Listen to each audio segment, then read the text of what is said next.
கடலூர் மாவட்டத்தில் பெய்து வரும் கனமழையால் ராணுவ ஆட்சேர்ப்பு முகாம் கூடாரம் சரிந்து விழுந்துள்ளது. கூடுதல் விவரங்களை செய்தியாளர் தேவநாதன் சொல்ல கேட்கலாம். வணக்கம் தேவநாதன், என்ன நடந்தது? முழு விவரங்கள் என்ன? கடலூர் மாவட்டத்தில் நேற்று இரவு முதல் கனமழையானது பெய்து வருகிறது. இந்த நிலையில பார்த்தோம் அப்படின்னா, கடந்த 4ஆம் தேதி முதல் அக்னிபாத் திட்டத்தின் கீழே ராணுவத்திற்கு ஆட்சேர்ப்பு முகாமானது கடலூர் அண்ணா விளையாட்டரங்கில் நடந்துட்டு இருக்கு.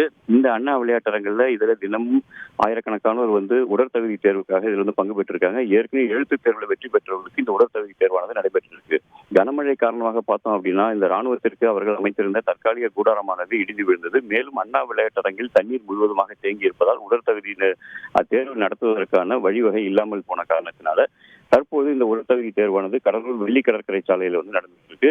கடற்கரை சாலை முழுவதும் ராணுவ கட்டுப்பாட்டிற்குள் கொண்டு வந்து அந்த பகுதியில் தற்போது உடற்தகுதிக்கான அந்த ஓட்டப்பந்தயமானது நடைபெற்று இருக்கு. இதுல உடற்தகுதி தேர்வுக்கு வந்த இளைஞர்கள் கொட்டும் மழையும் பொருட்படுத்தாமல் தற்பொழுது ராணுவத்திற்காக அந்த ஓட்டப்பந்தயத்தில் கலந்துட்டு இருக்காங்க.